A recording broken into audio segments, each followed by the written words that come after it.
Control. That was a fun surprise. That's all I can say for now. Let's begin. So what is Control? This game I really didn't know anything about. I didn't research, I didn't go on the internet and say, should I buy this, should I just found a sale on it and I was like, you know what, F it, just buy it and see what happens. And so I came to this game with zero knowledge of it, and I think that worked for my benefit. Because the character that you're playing with, this girl, and she goes into this government building that is hidden from everyone. It has this sort of mechanical thing that goes on inside this weird building that makes it invisible unless you're supposed to know about it. You know? It kind of reminds me of that horrifying monster from Doctor Who. Remember the silence? Yeah. Only the nerds would know. But seriously, I love this whole game because you are introduced and you don't know what is going on. You have no idea what is going on with her and you're like following her. And you go inside this building and you have this entity with you and you go investigate, searching for your brother. And you go inside this office of the head honcho, you know, the main guy, the boss, you could say. And you find him dead on the floor. Yeah, I didn't do it. Did you do it? I saw you there, man. You did that stuff. No, but he has this gun, and it's kind of cool gun, you know. You pick it up, and you see these weird images, and it's kind of like cinematic, you could say. Very intriguing. You feel like you're diving into a movie.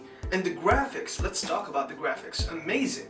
The explosions, the gunfire, the scenes, even when you leave an area, when you had a fight in it, you feel like this is an area that had a fight. You know, the walls cave in, the columns break, and when you use certain powers to grab certain things, they come off the wall and they stay off the wall. They don't regenerate themselves and the room is pristine again. No, you leave an area and you've destroyed the area.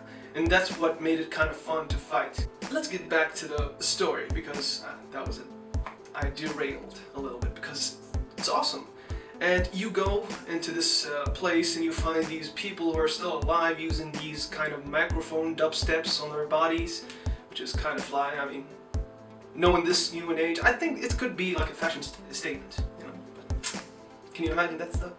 Walking down the street with my subwoofer on my body. Gangsta. Then you meet them and they say, oh, so you're the new boss in this place.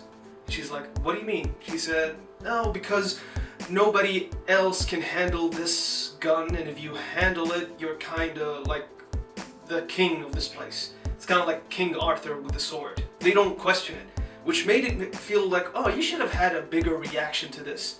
You know, you should have been like, oh, what is going on? But everyone felt kinda chill. And I didn't understand this in the beginning because I was like, maybe the acting wasn't that good, maybe the dialogue didn't feel good, but I understood it as I went along in this game. This whole place is designed to be unpredictable. So expecting the unpredictable is predictable to them. You know, so whenever something happens and you feel like, oh, you should have had a bigger reaction to this, everyone is like, oh yeah, it's just another day, man. Is this your first day? And I'm like, yes, this is my first day. You don't see me just walk the street into this building? I have no idea. But they're like, yeah, this happens all the time. That's not a big deal.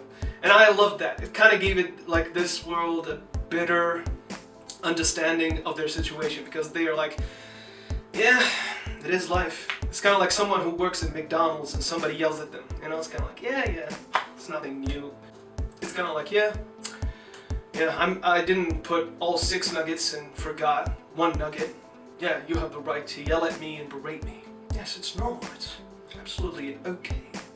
And that's what it felt like. It felt like everyone is adjusted to this crazy world and the building and the shifts. And I loved the way they introduced the story, the backstory. They didn't give me too much dialogue. They didn't give me too much, oh, I'm here because of this, and I was this, and side characters would be like, oh, you're probably here because of that, and this and that. Yes, I understand. No, you find out throughout the game. You read here, you see pictures there, you find a couple of flashbacks, and can I say, what an amazing cinematography. It was, I think this is the first time I ever said cinematography for a video game.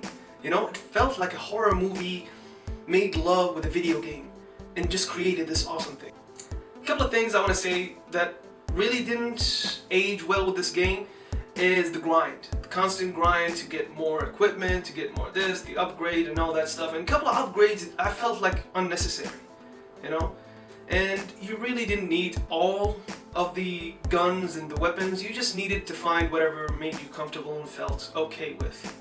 So you didn't have to do extra things. So I'm gonna tell you, you don't have to get everything, just find the things that make it easy for you to play the game. Number 2 is the variety. You don't have a lot of different monsters, and they have this weird mechanics. If you go into an area, they all jump in on you at the same time, which kind of makes it like frustrating because you just want to get from this point to this point. Yeah, you can fast travel, but you still have to cut through different areas. And every time you enter a certain place, it can trigger this mechanism to make the monsters come in, which can get boring after certain times if you just want to get there, you know, you just don't want to deal with this. But they can be like constant on you, kind of like Far Cry 6, you know, where you're just walking down the field and just watching the beautiful flowers and scenery, and all of a sudden there's planes and trucks and bikers and everyone's just all around you. It's like, chill, I just wanted to come here and smell the flowers. Calm down, okay? And that really can get frustrating after a certain time, but you know, you get used to it. Oh yeah, and when I said variety, I meant not a lot of different enemy types. They're kind of the same way towards a certain level, and they're just repeating themselves over and over and over again. Some monsters are weird, some are awesome, some are just what the hell. But it is an atmospheric game, you know? The mechanics, can we talk about the mechanics? The mechanics are amazing. You know, the way you can fly in certain levels. When you upgrade certain things, you can actually levitate, you can lift things with your mind and push them at enemies. You can use your gun like a machine gun or a pistol or a shotgun, and you can upgrade your weapons in so many ways. It's just amazing the ways you can actually use this weapon in your hand. And I felt like this game really gave me everything, from cinematography to this atmospheric horror to this cool story to this gameplay that it was actually fun and enjoyable. So for someone who didn't understand what he was getting himself into, I can tell you this, it's a buy. If you have it on sale, of course buy it, but if you find it like without sale and you're like wondering, should I buy it, should I, you know, spend this money, I would suggest yeah, because it is worth it. I really enjoyed it, and it gave me kind of a unique look into it. Kind of gave me this horror element, you know, kind of a H.P. Lovecraft mixed in with Stephen King. Not Stephen King, more like Aliens, you know. And yeah, thanks for watching, and see you. Comment if you want to talk about this game, if you feel like, hey man, I don't know what you're talking about, man. You don't know what you're talking about, man. You don't know. But I do. I do know.